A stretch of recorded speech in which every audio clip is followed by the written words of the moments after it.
кои што не можат да читаат, а би сакале да се запознаат со вредностите на македонското книжевно наследство. И исто така, тоа е тренд кој што е многу заживеан во целиот свет и допринесува за подобро изградување на личноста. Ќе ви кажам еден пример. Ево и Скопје веќе по својата закрченост на улиците станува една светска метропола. Сите ние поминуваме одреден дел во нашите автомобили додека доаѓаме на работа.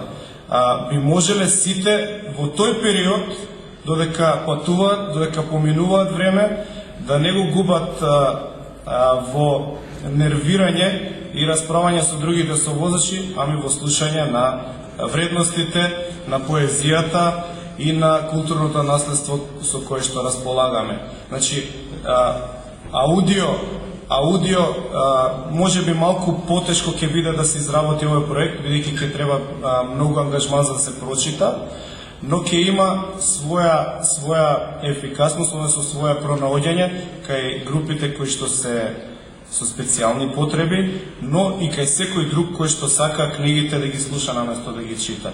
Така што мислам дека на овој начин би добиле еден комплетно заокружен проект кој што ќе одговара на потребите на 21. век и ќе може да се пренесе на секаде каде што има заинтересирани. Јас ја давам мојата целосна подршка. Градската библиотека стои на располагање доколку владата смета дека нешто можеме да помогнеме во овој проект. И сега со ова би завршил, така што мислам дека може да продолжиме. Благодарам.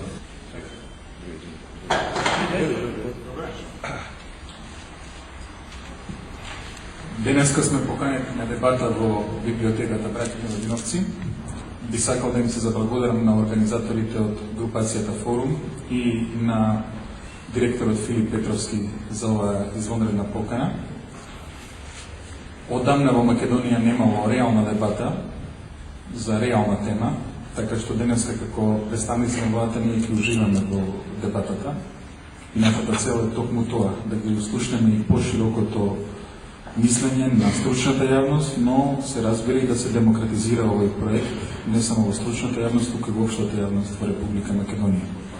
60 тома македонска книжевност беа прифатени од владата на Република Македонија заедно со уште два проекти.